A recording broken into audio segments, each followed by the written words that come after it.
Hello people, welcome back to my channel. బాగా viral అవుతున్న boiled egg omelette ఎలా తయారు చేసుకోవాలో ఈ వీడియోలో ఒకసారి అయితే చూసేద్దాం. ఇక ప్రాసెస్లోకి వెళ్తే, స్టవ్ పైన ఆమ్లెట్ ప్యాన్ ఉంటే కానీ లేకపోతే ఏదైనా లోతైన గిన్నె ఉంటే పెట్టుకోవాలి. అందులో ఆయిల్ వేసుకోవాలి. ఆయిల్ హీట్ కాకముందుకే బాయిల్డ్ ఎగ్ అనేది వేసుకోవాలి. తర్వాత ఆయిల్ హీట్ అయిన తర్వాత మనమైతే ఒక ఎగ్ను బ్రేక్ చేసుకొని వేసుకోవాలి. తర్వాత అందులో ఆనియన్, కొత్తిమీర, ఉప్పు, కారం, పసుపు అనేది కొద్ది కొద్దిగా వేసుకోవాలి. దీన్ని అయితే ఒకవైపుకు మీడియం ఫ్లేమ్ మీద కాల్చుకోవాలి. తర్వాత దీన్ని మరొక వైపుకి అయితే టర్న్ చేసుకునేటప్పుడు జాగ్రత్తగా తిప్పుకోవాలి, లేకపోతే మధ్యలో ఉన్న ఎగ్ అనేది బయటకు వచ్చేస్తుంది. తర్వాత ఇక్కడైతే నేను ఇంకొక ఎగ్ అయితే బ్రేక్ చేసి వేసుకుంటున్నాను. ఒకేసారి 2 వేసుకోవచ్చు. నేనైతే ఫ్లఫీనెస్ కోసం అనేసి ఇంకో ఎగ్ని అయితే దాని మీద మళ్ళీ ఒక్కొక్కటి బ్రేక్ చేసి వేస్తున్నాను. తర్వాత ఇది 2 వైపులా మంచిగా కాల్చుకోవాలి.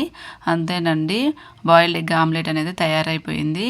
ఇది టేస్ట్ ఎలా ఉందంటే నార్మల్గా ఆమ్లెట్ తిన్నట్టే ఉంది, ఎగ్ బాయిల్డ్ తిన్నట్టే ఉంది. సో 2 కలిపి తినడం వల్ల ఎక్స్ట్రా టేస్ట్ అయితే ఏం లేదు. మీకు నచ్చితే ట్రై చేయండి. మీరు కనుక ఇంకా నా ఛానల్ సబ్స్క్రైబ్ చేసుకోకపోతే సబ్స్క్రైబ్ చేయండి, లైక్ చేయండి. Thank you for watching.